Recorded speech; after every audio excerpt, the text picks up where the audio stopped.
Попова шапка е подготвена за празниците. Новата година овде ќе ја дочекаат домашни, но и странски туристи. Деновиве врне снег, па се очекува конечно да започне скијачката сезона. Во потрага по чист воздух, посетителите ги исполниле капацитетите речиси во целост. На Попова шапка има дочек за нова година и тоа во хотел Славија. До сега ние са негде околу 90% потполнети капацитетите. Па туристи имаме од свегде, и од бивша Југославија, и од Македонија. Па видите, јас сега слегов од горе, од Попова шапка, во Цирипашина, така да горе врне снег.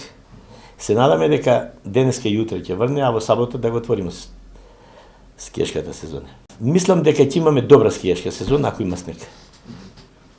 Затоа што, како што има најава, претежно македонците са заинтересирани за шапка и тоа посебно за Цирипашина, пошто ова Цирипашина сега не е спремна и жичарата и ако падне снег ќе има доволно снег, така да стално ќе биде обработена и стално ќе биде спремна за скијање. Покрај шапка, и градот под шара станува се поинтересен за посетители. Угостителите велат дека празничната понуда е примамлива дури и за туристи од подалечни земји. Последниве неколку години е некако поинтересно од Тетово за луѓе гости што се од другите држави наши. Има гости, во последно време имаме многу гости од Кина што се заинтересирани за овде и од Русија. Имавме пред нецел месец гости од Русија и од Кина. Турци има организирано што доаѓаат да гледаат тука. Тетово има многу интересни места за посета и престој, но гостителите сметаат дека е потребна поголема промоција. Кај тетовци има доста заинтересираност за славење на дочекот на новата година и понудата ни е доста примамлива, што ние ги очекуваме сите тетовци да дојдат кај нас, да се славиме. Има ли Тетово што да понуди за нова година? Тетово има што да понуди за нова година, има доста убавини Тетово. Попова шапка исто така може да се посети.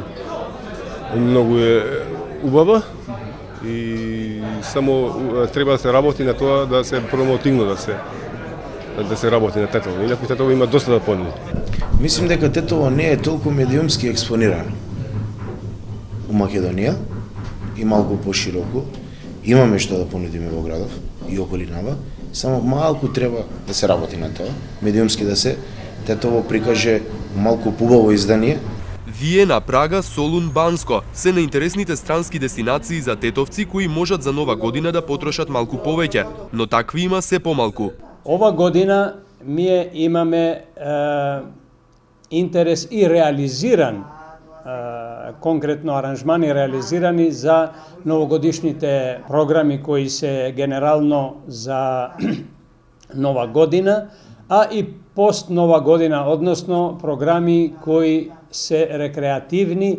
Генерално ова година и летните аранжмани кои се онај годишниот одмор што го викаме, пакет аранжмани беа во помал обем продадени, реализирани. Исто така и зимските, бидејќи кризата го прави своето, процентуално едно 30 до 40% е намалено ова година. За оние кои ќе останат во Тетово и решиле за новогодишната ноќ да бидат на отворено, оптимисти дека маглата ќе исчезне и ќе имаме почист воздух, организиран е скромен дочек на плоштадот со учество на музички групи, како и скромна програма за најмладите.